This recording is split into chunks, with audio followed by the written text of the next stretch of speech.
एक बार फिर से आप लोग का स्वागत है मेरे YouTube channel tech study with Piyush में। और इसके पहले हम लोगों ने जो पढ़ा था, इसके पहले जो हम लोगों ने कई सारे स्टेटमेंट्स देखे थे हम लोगों ने।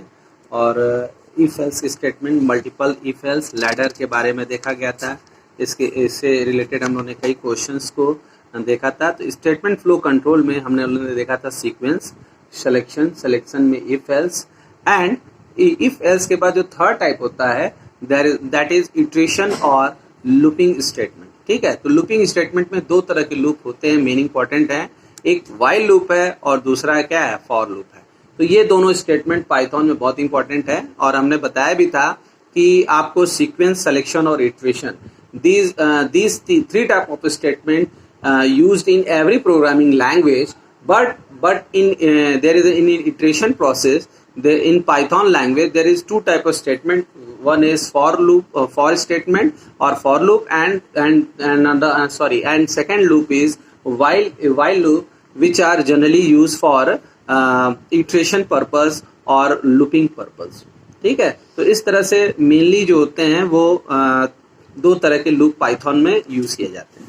ठीक, अब लूपिंग स्टेटमेंट में हम लोग को जो मेन दो पढ़ना है, पहला पढ़ना है फर्स्ट जो स्टेटमेंट होता है that is for, FOR, for statement. और जो सेकेंड स्टेटमेंट होता है that is while loop, while loop. ठीक है, तो अब सबसे पहले फॉर लूप के बारे में हम लोग देखते हैं। The Python provides two kinds of loops, for loop and while loop, to represent counting loop and conditional loop respectively हो गया। तो for loop में क्या होता है, तो सबसे पहले हम लोग for loop के बारे में देखेंगे कि for loop होता क्या है। ठीक है, अब for loop में होता क्या है, तो the for loop of Python is designed to process the items of any sequence such as list or string one by one। यानी ये किसी भी सीक्वेंस पे वर्क करता है, चाहे वो स्ट्रिंग हो, लिस्ट हो और कुछ भी हो, और एक एक करके इन सबको वो हैंडल करता है। ठीक है, अब देखिए फॉर लूप का जो सिंटेक्स होता है, सबसे पहले हम लोग लिखते हैं फॉर, और फॉर के बाद फिर लिखते हैं वेरिएबल्स, वेरिएबल्स के बाद इन, और फिर यूज किया जाता है सीक्वेंस। इनके बाद सीक्वेंस यूज किया जाता है, और सीक्वेंस के बाद इसमें बहुत सारे स्टेटमेंट्स होते हैं।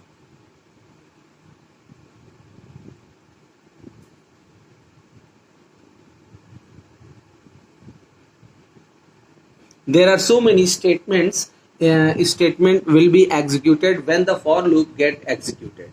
If the for loop executed, there are so many statements will be executed one by one.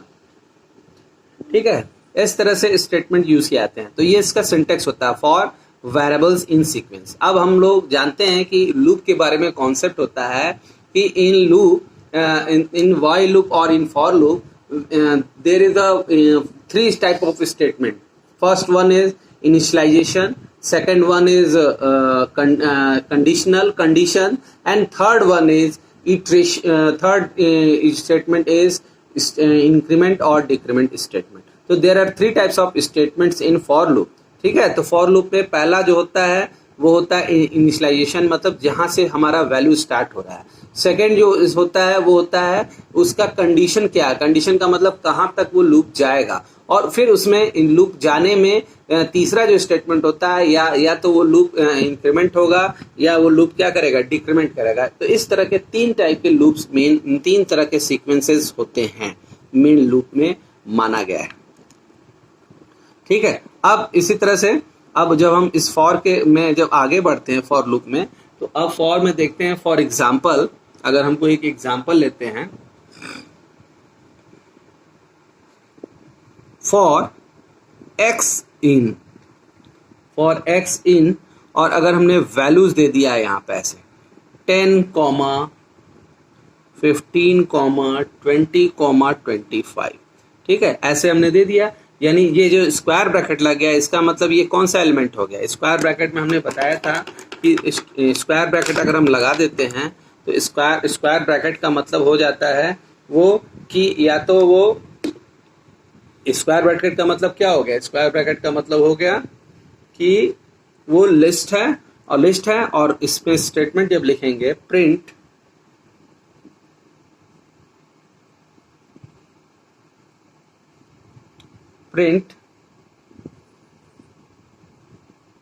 Bracket में एक्स, प्रिंट ब्रैकेट में हमने एक्स लिखा, ठीक है। तो अब इसका मतलब होगा क्या कि एक्स की वैल्यू को प्रिंट करेगा, तो the above loop would give output as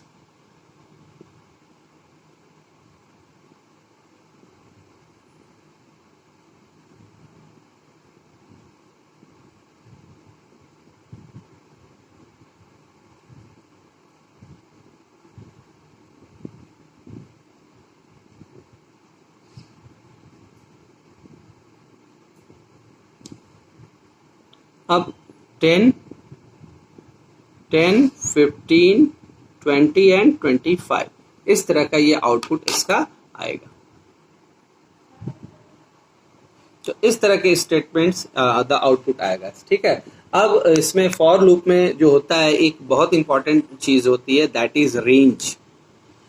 for loop में आप नई चीज एक पढ़ेंगे जिसको हम लोग बोलते हैं रेंज, हम लोगों ने फर्स्ट ईयर में पढ़ा भी था। तो रेंज बेस्ड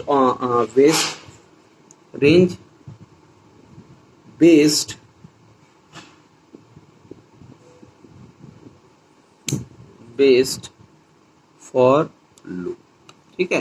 तो रेंज बेस्ड फॉर लूप होता है। रेंज बेस्ड का मतलब कि रेंज को हम कैसे यूज कर रहे हैं, तो इस तरह के रेंज बेस्ड फॉर लूप भी होते हैं। अब जैसे मान लीजिए इसमें क्या होता है, इसमें रेंज कमांड को यूज किया जाता है। जैसे हमने लिखा फॉर वैल इन रेंज, और ब्रैकेट में जो वैल्यूज होगी, जैसे अगर हमने लिखा 3,80, ठीक है। अब प्रिंट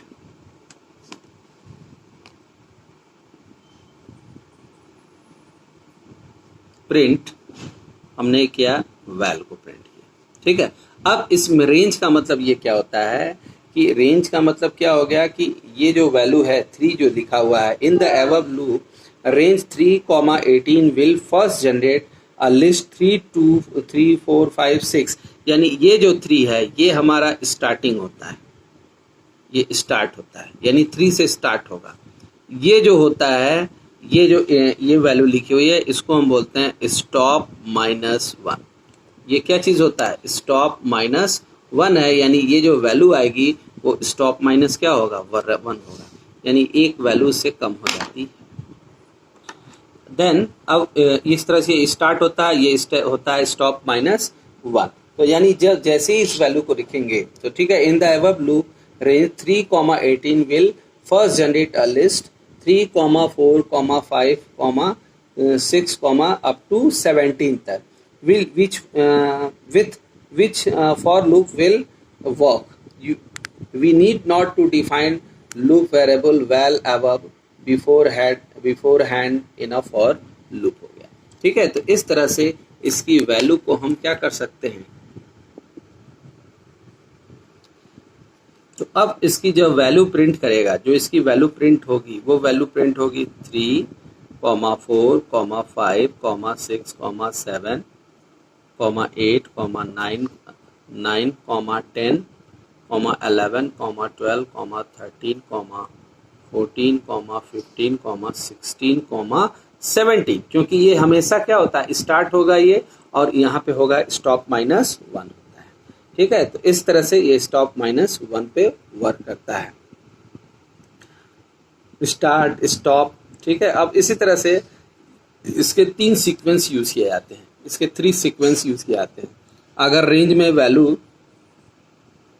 अगर मान लो रेंज में लिखा हुआ है सिर्फ स्टॉप लिखा हुआ है, तो अगर हमने ऐसे लिखा है रेंज सिर्फ स्टॉप के साथ यूज होता है, ये STOP, स्टॉप एक वेरिएबल है, ठीक है। तो इसका मतलब क्या हो गया, एलिमेंट 0 to, मतलब इसका मतलब एलिमेंट 0 to स्टॉप -1 तक वैल्यूज आएगी, ठीक है। अब जैसे फॉर एग्जांपल, यानी अगर रेंज हमने लिखा है stop is equal to element 0 to stop -1 तक आएगा, ठीक है। और ये इंक्रीमेंट होगा increment by 1।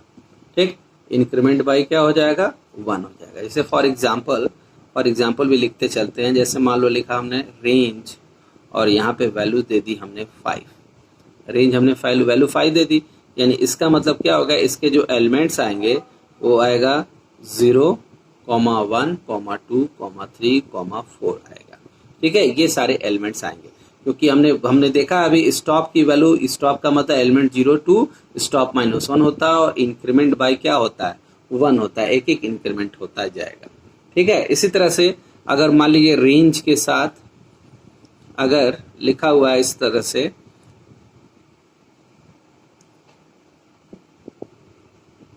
Start comma stop दिया हुआ है, ऐसे दूसरा syntax.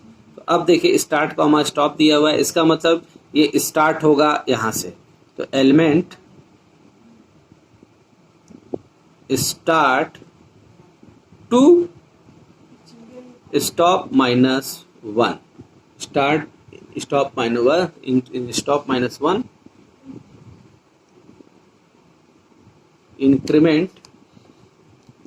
Increment by 1।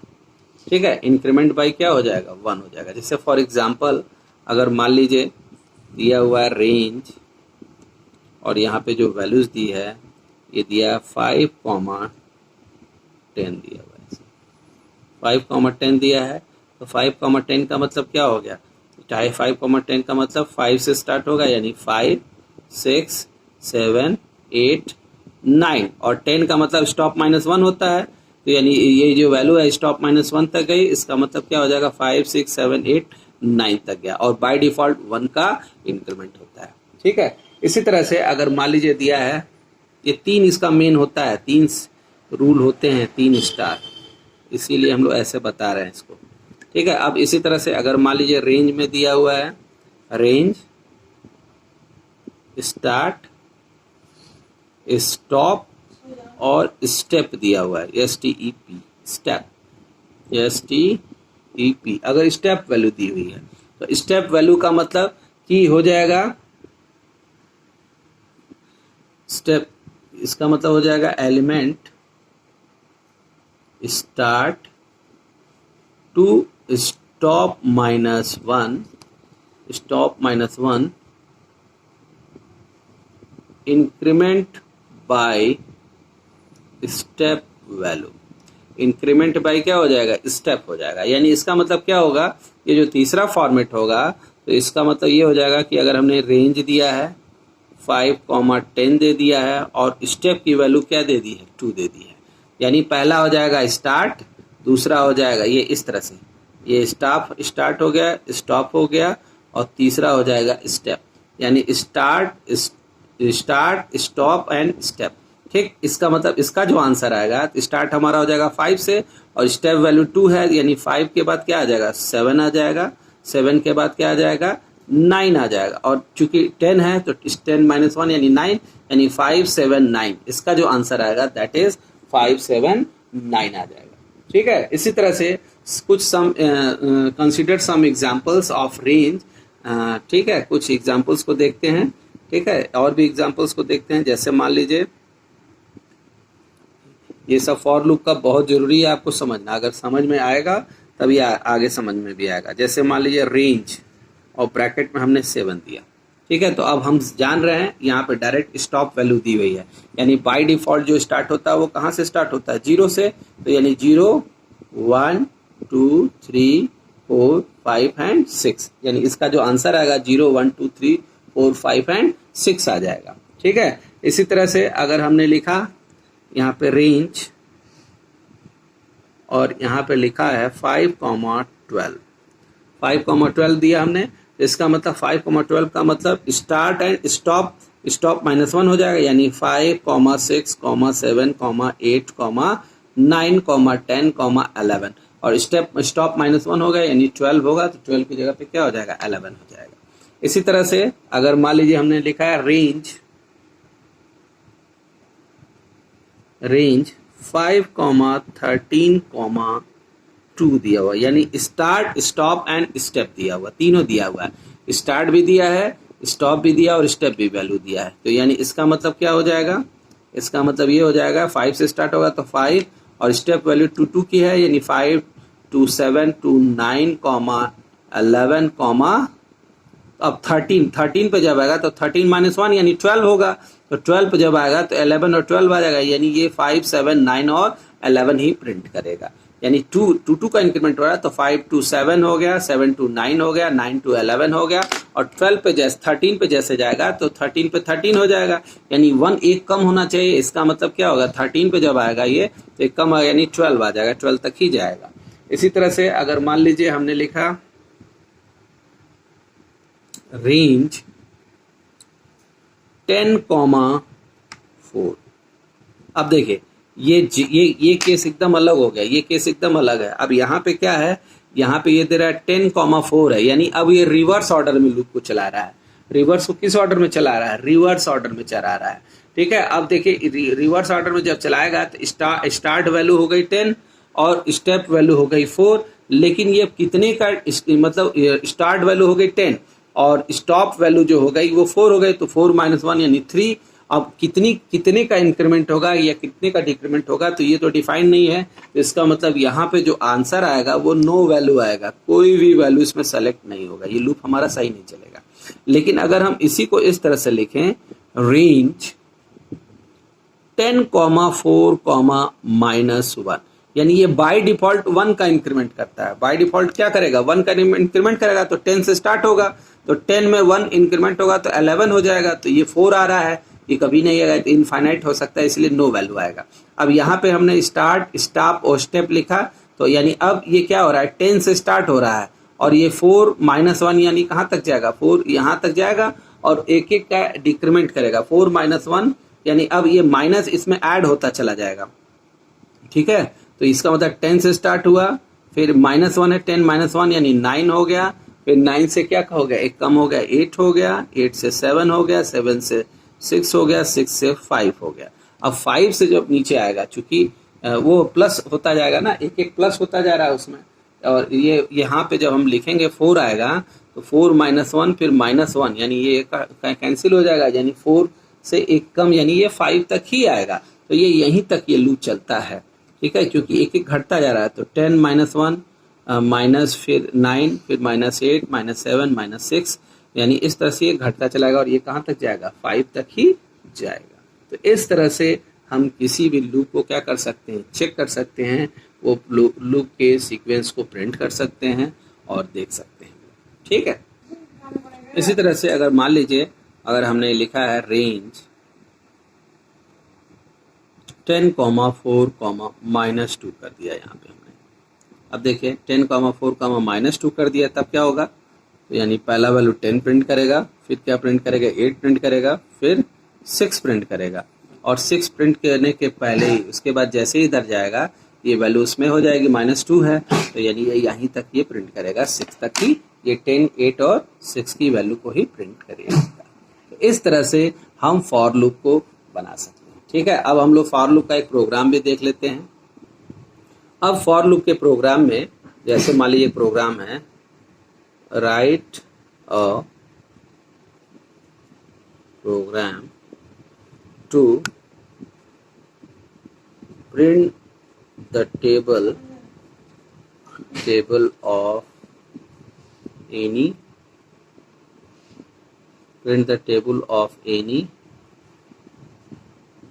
Input number, यानी किसी भी इनपुट नंबर का हमको क्या प्रिंट करना है, टेबल प्रिंट करना है।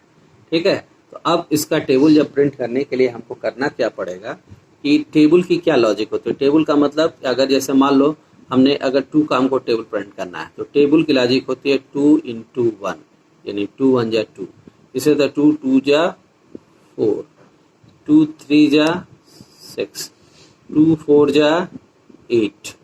ठीक है, इसी तरह से 2 5 जा 10, 2 6 जा 12, 2 7 जा 14, 2 8 जा 16, 2 9 जा 18 एंड 2 10 जा 20। यानी इसका मतलब किसी भी टेबल प्रिंट करने के लिए इसमें आप ध्यान से देखेंगे तो इसका मतलब क्या हो रहा है कि कोई भी टेबल प्रिंट करने के लिए जो नंबर है, हम उस नंबर को क्या कर रहे हैं, 1 से 10 तक के जो नंबर्स हैं उनके साथ मल्टीप्लाई करते जा रहे हैं। देखिए, आप देखिए 1 1 2 1 जा 2, यानी 1 से लेकर 10 तक के जो नंबर्स हैं उनका मल्टीप्लिकेशन करते जा रहे हैं। इसका मतलब कोई भी नंबर हम इनपुट करेंगे और एक लूप चलाएंगे जो 1 से लेकर कहाँ तक चलेगा, 10 तक का चलेगा, और उसको मल्टीप्लाई करता चला जाएगा। ठीक है, तो अब इसी तरह से इस क्वेश्चन में सबसे पहले एक वेरिएबल को इनपुट कराते हैं। तो हमने लिखा n is equal to int input enter the number. हमने नंबर को एंटर कराया एंड एंटर द नंबर। अब यहीं पे क्या किया, हमने एक लूप चलाया, फॉर आई इन रेंज। अब हमको कहाँ से कहाँ तक ले जाना है, हमको जो लूप चलाना है 1 से लेकर कहाँ तक का चलाना है, 10 तक का चलाना है, और बाय डिफॉल्ट 1 का इंक्रीमेंट होगा। तो यानी स्टार्ट हमारा हो गया 1 और स्टॉप -1 हो गया, यानी 11 हो गया। स्टॉप -1 क्या हो गया, हमारा 11 हो गया। और बाय डिफॉल्ट ये क्या करता है, 1 का तो इंक्रीमेंट करता है, यानी स्टेप वैल्यू हो जाएगी 1। ठीक है, और फिर यहाँ पे लग जाता है कोलन। यहाँ पे कोलन भी लगता है, कोलन छूट गया था लग रहा है मेरा, कोलन भी लगता है फॉर लूप में। ठीक, अब इसको प्रिंट कराना है, अब उस नंबर से मल्टीप्लाई करना है, यानी ये जो वैल्यू है, यानी ये जो वैल्यू है 1 होगा, 2 होगा, 1 से लेकर 10 तक का जाएगा। और इस वैल्यू को हमको किस में मल्टीप्लाई करना पड़ेगा, n में। हमको n में मल्टीप्लाई करना है। इसका मतलब हम यहीं पे लिखेंगे प्रिंट n इंटू आई, ऐसे प्रिंट n इंटू आई होगा। अब देखिए इसका मतलब होगा क्या है, इसको जब ड्राई रन कराते हैं, यानी इसका मतलब जो होगा क्या कि सबसे पहले आई की वैल्यू, अगर हम इसको ड्राई रन करा के चेक करेंगे, ठीक है, और यहाँ पे आप जो है प्रिंट भी करा सकते हैं, प्रिंट n इंटू आई, ऐसा। ठीक, अब इसको जब सबसे पहले हम ड्राई रन जब करा रहे हैं, तो सबसे पहले आई की वैल्यू यहाँ पे सबसे पहले है आई है, आई की वैल्यू 1 से स्टार्ट हो रही है, तो आई की वैल्यू होगा n, और n की वैल्यू अगर हमने 2 दी है, ठीक है, तो 2 1 जा 2, यानी n और i मल्टीप्लाई होगा, तो n और i मल्टीप्लाई होगा तो क्या प्रिंट करेगा, 2 प्रिंट किया इसने। अब यहाँ से इसको प्रिंट करने के बाद फिर ये यहाँ जाता है, ठीक है। अब यहाँ पे स्टेप वैल्यू कितनी है, 1 है, तो स्टेप वैल्यू 1 थी, तो अब 1 था, अब 1 और 1 कितना हो गया, 2 हो गया, यानी अब i की वैल्यू हो गई 2, और फिर n की वैल्यू तो 2 है, तो 2 2 जा कितना हो गया, 4 हो गया। इसी तरह से फिर यहाँ पे ऊपर गया, तो अब i की वैल्यू जो हो गई 3 हो गई, और ये तो 2 ही है, तो ये हो जाएगा 6। इसी तरह से 3 हट गया, 4 हो गया, फिर ये 2 हो गया, तो ये कितना हो जाएगा, 8 हो जाएगा। इसी तरह से ये 5 हो गया, ये 4 हट गया, 5 हो गया, फिर 2 से मल्टीप्लाई हुआ तो कितना हो गया, 10 हो गया। इस तरह से ये वैल्यू 5 6 7 8 9 एंड 10 हो जाएगा, और ये हमेशा 2 से क्या होता जाएगा, मल्टीप्लाई, ऐसे 2 से मल्टीप्लाई हो गया, तो 10 12 14 16 18 एंड लास्ट में क्या प्रिंट कर देगा, 20। अब अगली बार ये वैल्यू 11 हो जाएगी, तो यहाँ पे ये कंडीशन क्या हो जाएगा, फॉल्स हो जाएगा। तो इस तरह से हमारा जो फॉर लूप है वो एग्जीक्यूट होता है। हम लोगों ने इसका प्रोग्राम भी देख लिया, ठीक है। अब फॉर लूप की खासियत ये होती है कि फॉर लूप को बहुत ही एडवांस लूप माना गया है, और ये बहुत ही फास्ट होता है, फास्ट लूप होता है, ठीक है, और ये इसको बहुत ही एडवांस माना जाता है, और इसका बहुत सारी जगहों पे यूज़ किया जाता है, ठीक है। अब इसी तरह से एक प्रोग्राम और देख लेते हैं। अगर मान लो हमको नंबर प्रिंट करना है, write a program to print a number in this format. इस फॉर्मेट में हमको प्रिंट करना है, ठीक। 2, 4, 6, 8, 10, 12,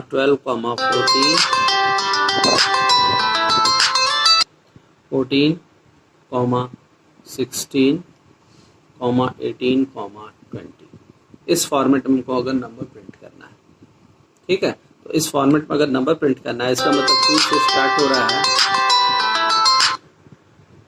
2 से स्टार्ट हो रहा है, और हमारा जा रहा है 2 से स्टार्ट हो रहा है 20 तक जा रहा है। इसका मतलब 2 से स्टार्ट होगा और 20 तक जाएगा। इसका मतलब क्या होगा कि हम एक लूप चलाएंगे for I in range, I in range, और स्टार्ट कहाँ से हो रहा है, 2 से स्टार्ट हो रहा है। आई इन रेंज यानी स्टार्टिंग वैल्यू 2 दे दिया, स्टॉप वैल्यू 20 है और 20 है तो दो का स्टेप वैल्यू है तो 22 दे देते हैं। और स्टेप वैल्यू कितने का डिफरेंस है, दो का डिफरेंस है तो स्टेप वैल्यू 2 वैल्यू दे देते हैं और ऐसे ये प्रिंट कर देते हैं। अब ये प्रिंट कराते हैं, हम किसको प्रिंट कराएंगे, आई को प्रिंट कराएंगे। तो आई को जब प्रिंट कराएंगे तो ये 2 से स्टार्ट होगा, स्टॉप वैल्यू जो होगी वो चाहो तो 21 दे दो चाहे 22 दे दो, कोई दिक्कत नहीं है। स्टॉप -1 होता है और स्टेप वैल्यू कितनी होगी 2, तो ये प्रिंट करता चला जाता है सारी वैल्यूज को। तो इस तरह से हम लोग अपने फॉर लूप को यूज कर सकते हैं और इसका बहुत, ये फॉर लूप जो होता है बहुत ही एडवांस लूप माना गया है as compare to while loop. और इसकी कंपेटिबिलिटी जो होती है वो सारे एप्लीकेशंस में यूज किया जाता है, हम अपने प्रोग्रामिंग में भी इसको ऐड कर सकते हैं। ठीक है, तो अब इसी तरह से हम लोग आगे अब नेक्स्ट वीडियो में देखेंगे व्हाइल लूप के बारे में। और आपको मेरे ख्याल से तो आपको मेरा जो है ये वीडियो जरूर पसंद आया होगा। और रेंज वेंज का जो भी हमने बताया है, रेंज की जो भी प्रोसेस बताए हैं, ये जो स्टेप वैल्यू और हमने दिखाया है या बताया है, जो भी आप इसको एकदम तैयार कर लीजिए। और इसमें हमेशा ध्यान रखिएगा स्टार्ट, स्टॉप और स्टॉप -1 और स्टेप वैल्यू, ये सब बहुत इंपॉर्टेंट है और ये हर साल पूछा जाता है और ये इस पे क्वेश्चंस आते हैं। ये फॉर लूप में जब तक आपको रेंज नहीं क्लियर होगा तब तक आप फॉर लूप के बारे में अच्छे से समझ नहीं सकते हैं। इसलिए इसको बहुत अच्छे से देखिए, आप लोग समझिए और फिर तभी आगे आप लोग को समझ में आएगा। ठीक है, तो अब इसके बाद हम लोग व्हाइल लूप पढ़ेंगे और व्हाइल लूप हमारे नेक्स्ट वीडियो में नेक्स्ट डे आप लोग पढ़ेंगे। और आपको हमारा वीडियो पसंद आया है तो सब्सक्राइब जरूर कर लीजिएगा। ठीक है, थैंक यू फॉर वॉचिंग।